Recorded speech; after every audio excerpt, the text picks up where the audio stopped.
2 ദിവസത്തെ സന്ദർശനത്തിനായി പ്രധാനമന്ത്രി നരേന്ദ്രമോദി അമേരിക്കയിലെത്തി US പ്രസിഡന്റ് ഡൊണാൾഡ് ട്രംപുമായി നിർണായക വിഷയങ്ങളിൽ കൂടിക്കാഴ്ച നടത്തും. സ്റ്റാർലിങ്ക്, ടെസ്ല എന്നിവയ്ക്ക് ഇന്ത്യൻ വിപണി തുറന്നുകൊടുക്കുന്നതിൽ ഇലോൺ മസ്കുമായും കൂടിക്കാഴ്ചയ്ക്ക് സാധ്യതയുണ്ട്. സന്ദർശനത്തെ പ്രതീക്ഷയോടെയാണ് കാണുന്നതെന്ന് മോദി എക്സിൽ കുറിച്ചു. വാഷിംഗ്ടണിലെ സൈനിക വിമാനത്താവളത്തിലെത്തിയ മോദിക്ക് ഊഷ്മള സ്വീകരണമാണ് ലഭിച്ചത്. സർക്കാരിന്റെ ഔദ്യോഗിക അതിഥി മന്ദിരമായ ബ്ലെയർ ഹൌസിൽ തങ്ങുന്ന മോദി നാളെയാകും ട്രംപുമായി കൂടിക്കാഴ്ച നടത്തുക.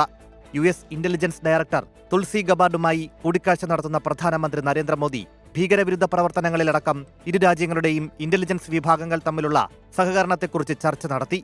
കുടിയേറ്റ നയം, ഇറക്കുമതി തീരുവ, സൈനിക സഹകരണം എന്നിവയിൽ ട്രംപുമായുള്ള കൂടിക്കാഴ്ചയിൽ പ്രധാനമന്ത്രി ചർച്ച നടത്തിയേക്കും എന്നാണ് സൂചന. കുടിയേറ്റ നയത്തെക്കാളുപരി ഇറക്കുമതി തീരുവയിൽ ഇന്ത്യൻ താൽപര്യങ്ങൾ സംരക്ഷിക്കുന്നതിനായിരിക്കും മോദിയുടെ മുൻഗണന. അനധികൃത കുടിയേറ്റക്കാരായ ഇന്ത്യക്കാരെ വിലങ്ങണയിച്ച് സൈനിക വിമാനത്തിൽ US തിരിച്ചയച്ചതിന് പിന്നാലെയാണ് നരേന്ദ്രമോദിയുടെ അമേരിക്കൻ യാത്ര എന്നതും സന്ദർശനത്തിന്റെ ഗൗരവം വർദ്ധിപ്പിക്കുന്നു. സ്റ്റാർലിങ്ക്, ടെസ്ല എന്നിവയ്ക്ക് ഇന്ത്യൻ വിപണി തുറന്നുകൊടുക്കുന്നതിൽ ഇലോൺ മസ്കുമായും കൂടിക്കാഴ്ച നടത്തിയേക്കും. ട്രംപ് രണ്ടാമതും പ്രസിഡന്റായതിനു ശേഷം ആദ്യമായാണ് ഇന്ത്യൻ പ്രധാനമന്ത്രി US സന്ദർശനം നടത്തുന്നത്. International desk 24.